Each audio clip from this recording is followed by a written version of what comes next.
கன்னியாகுமரி மாவட்டம் திருப்பரப்பு அருவியின் ட்ரோன் காட்சிகள்தான் இவை.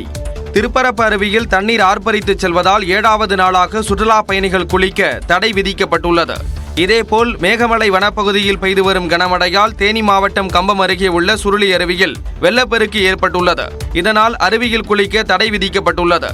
நெல்லை மாவட்டம் மணிமுத்தாறு அருவியில் ஏற்பட்டுள்ள வெள்ளப்பெருக்கால் சுற்றுலா பயணிகள் குளிக்க 3வது நாளாக தடை தொடர்கிறது.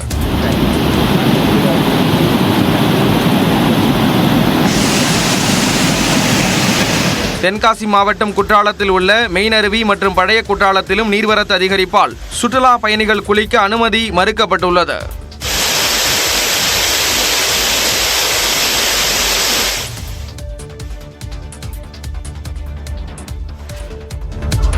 திமுக ஆட்சியில் எண்ணற்ற தமிழ் வளர்ச்சி திட்டங்கள் நிறைவேற்றப்பட்டுள்ளதாக தமிழ்நாடு அரசு அறிக்கை வெளியிட்டுள்ளது. முதலமைச்சர் மு.க.ஸ்டாலின் தமிழை ஆட்சி மொழியாக்கிட அரும்பாடுபட்டு வருவதோடு தமிழ் மொழி வளர்ச்சிக்காக பல்வேறு திட்டங்களை திறம்பட செயல்படுத்தி வருவதாக தமிழ்நாடு அரசு தெரிவித்துள்ளது. நீராறும் கடலுடுத்த என தொடங்கும் தமிழ்தாய் வாழ்த்து பாடலை மாநில பாடலாக அறிவித்து தமிழுக்கு பெருமை சேர்க்கப்பட்டுள்ளதாகவும் தமிழ் அறிஞர்களை பெருமைப்படுத்தும் வகையில் ஆண்டுதோறும் 35 விருதுகள் வழங்கப்பட்டு வருவதாக தெரிவிக்கப்பட்டுள்ளது.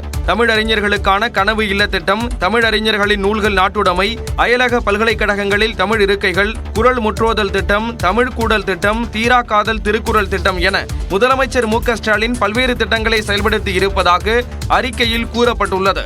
அண்ணல் அம்பேத்கரின் அனைத்து படைப்புகளையும் தமிழ் வளர்ச்சித்துறை வாயிலாக தமிழில் மொழிபெயர்த்திட 5 கோடி ரூபாய் வழங்கிட முதலமைச்சர் ஆணையிட்டுள்ளதாகவும், இதேபோன்று 5 கோடி ரூபாயில் தந்தை பெரியாரின் நூல்களை மின்னூல் பதிப்புகளாக தயாரித்திட உத்தரவிட்டிருப்பதாகவும் அரசு தெரிவித்துள்ளது.